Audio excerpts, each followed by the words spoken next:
It stood for more than 3,000 years and was obliterated in seconds. ISIL fighters laid waste to the ancient Iraqi city of Nimrud on a spring day 2 years ago. Palaces and temples were blown up, a towering pyramid bulldozed. Just 30% of one of the world's great archaeological treasures now remains. The United Nations says such deliberate destruction constitutes a war crime. Archaeologists describe it as cultural cleansing.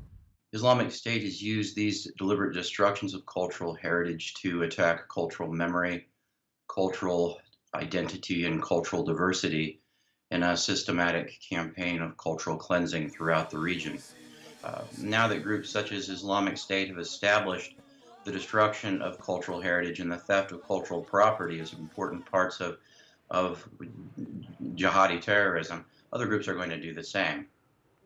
When ISIL was at its peak in 2014, there were more than 700 recorded attacks on cultural heritage in Syria and 90 in Iraq. We're talking churches, mosques, shrines and cemeteries, many of them places in use by local people, as well as ancient sites like the Temple of Belhir. 2,000 years old, its ruins were considered among the best preserved in the Syrian city of Palmyra.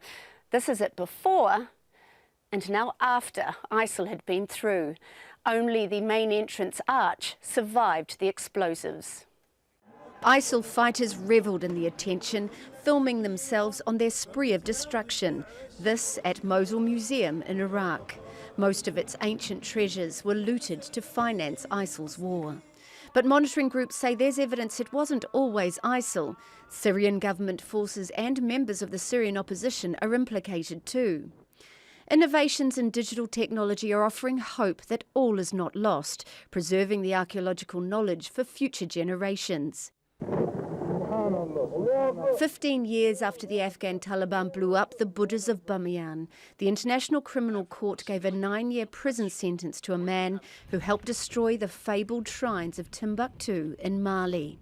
It was the first time the deliberate destruction of cultural heritage was judged to be a war crime.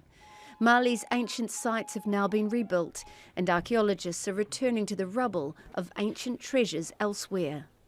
But given the atrocities often committed alongside that destruction, caretakers will also be mindful that many heritage sites are no longer just tourist destinations. Mereana, Al Jazeera.